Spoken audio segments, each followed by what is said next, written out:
uma entrevista especial com o padre Fábio de Mello. Padre, muito obrigado pela presença aqui no Bastidores CNN. É um dia triste para todos nós, para o senhor, eu acho que mais ainda, por ser um integrante da igreja, mas é um dia de muito simbolismo, pelo que nos representa a figura do Papa Francisco. Como eu dizia, ele discutiu temas do cotidiano, ele era um Papa que estava muito próximo das pessoas comuns, era um Papa que cuidava dos miseráveis e dos pobres. Ele trouxe uma ressignificação do significado da igreja e reafirmou alguns valores há muito perdidos. Gostaria de saber, padre, como o senhor define esse legado de Francisco para a Igreja Católica e não só para a Igreja Católica, para o mundo inteiro? Olha, o grande desafio de todo líder religioso é buscar um retorno às origens. Eu acredito que o Papa Francisco, o grande legado dele para nós, foi justamente centrar-se no Evangelho. Nós corremos o risco de, muitas vezes, viver dentro de uma instituição que esquece o fundador. E o Papa Francisco, desde o primeiro momento, ele fez questão de demonstrar que ele tinha uma preocupação de resgatar os essenciais valores evangélicos. O amor pelos pobres, pelos desamparados, pelos que vivem à margem. Nós costumamos falar muito da marginalidade social no que diz respeito ao bem material, mas muitas vezes nós nos esquecemos de falar dos que são marginalizados moralmente.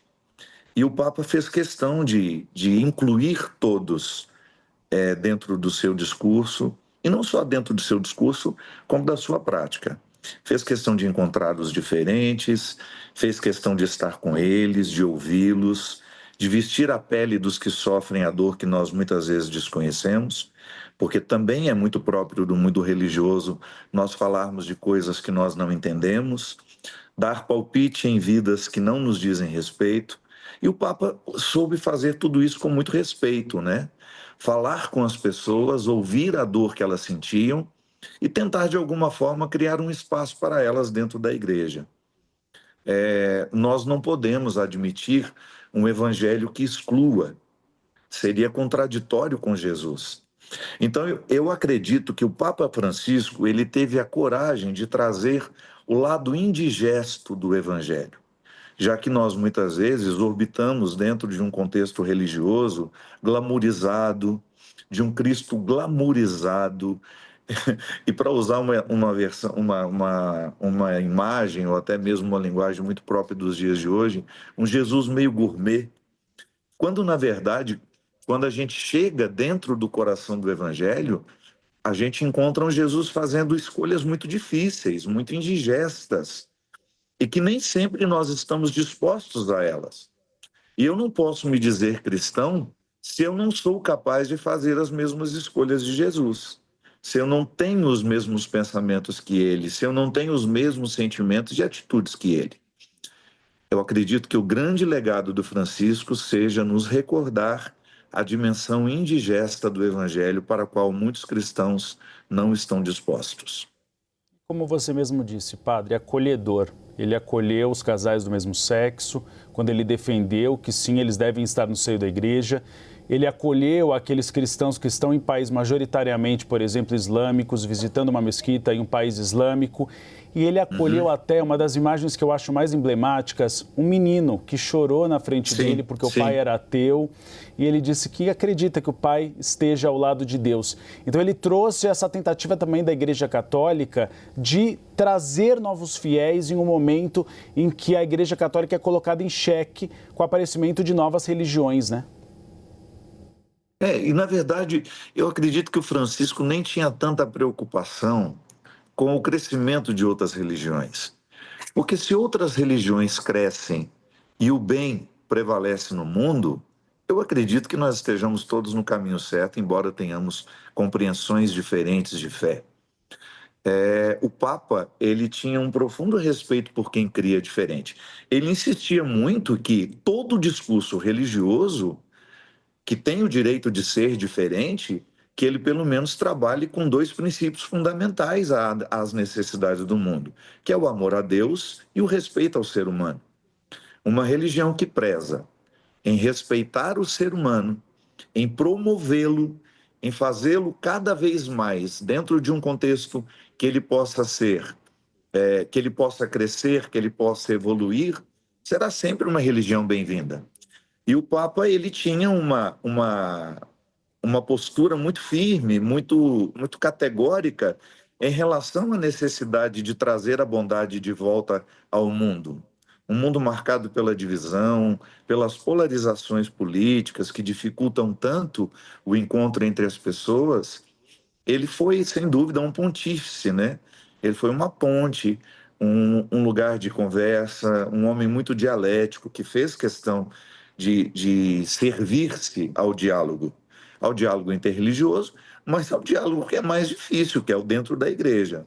Eu sou um religioso, sou católico, sou apostólico romano, e eu reconheço que muitas vezes é mais fácil dialogar com alguém de uma religião diferente de mim do que com os meus que pensam que estão dentro da minha instituição. E se a gente for observar também, o último discurso feito por ele na Páscoa foi justamente um discurso pedindo o fim da guerra na faixa de Gaza, o fim da guerra na Europa. Eu gostaria que o senhor falasse um pouco do significado de ter um Papa, como ele chamava mesmo, ele próprio, do fim do mundo, ou seja, que não era majoritariamente da Europa, como os cardeais e como os papas anteriores. Qual é o significado que um Papa fora do circuito europeu teve para o mundo inteiro? Eu me lembro que quando o Papa Francisco foi eleito, eu estava na Terra Santa. Foi até muito simbólico, nós estávamos vivendo o Pentecostes lá. E até um mês depois, eu fui convidado pela Arquidiocese do Rio para compor a música que o recebeu no Brasil na Jornada Mundial da Juventude. Então, nós estávamos esperando o Bento e, de repente, o Bento tem aquela atitude tão honesta de renunciar. E a gente teve um Papa argentino. Foi uma estranheza muito grande, né? Eu acredito que você também, Gustavo, tenha estranhado. Parecia que nós não estávamos mais no mesmo mundo. Uma igreja que escolhia um argentino, que para nós, claro, um contexto de humor aqui agora, para nós foi um desaforo, né? A gente perdeu a Copa do Mundo para a Argentina naquele dia.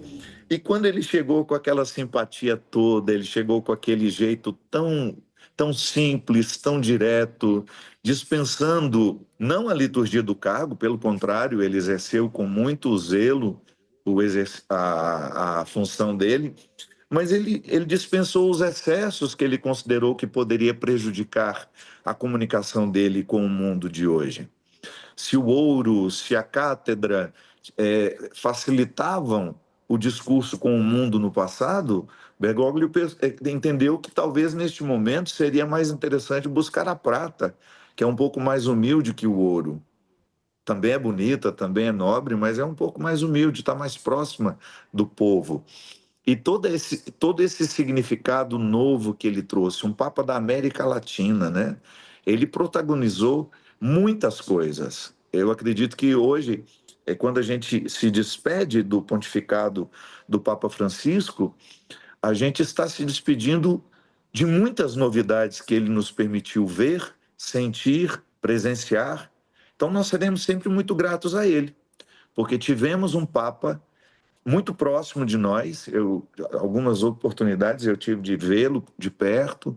Eu nunca fiz muita questão de chegar perto do poder, mas eu observava como ele lidava bem com o poder que tinha. Jesus nos ensinou que o poder só tem sentido quando estiver a serviço das pessoas. Seja ele político, seja ele religioso, ou seja o poder que a intelectualidade nos traz por meio de um ofício que a gente exerce, vive bem o poder aquele que entende que poder é serviço. E, sem dúvida, o nosso primeiro Papa latino-americano, talvez por ter crescido numa situação típica da nossa realidade aqui, entendeu que o poder que faz sentido é aquele que se transforma em serviço. Carismático e falava a língua do povo, fazia comparações com futebol, ou seja, não tinha toda aquela opulência dos papas anteriores que muitas vezes falavam uma linguagem que a população não entendia. Para o próximo Papa, padre, Francisco deixou um legado. É possível retroagir em alguns passos dados por Francisco ou ele conseguiu mudar a Igreja Católica? Gustavo, eu acredito que ele mudou muitas mentalidades, ele conseguiu transformar muitas coisas. Agora, é muito difícil dizer o que se passa na cabeça dos cardeais, né, que viram o pontificado de perto, que presenciaram as grandes dificuldades que ele enfrentou. Assumir a cátedra de Pedro não é fácil.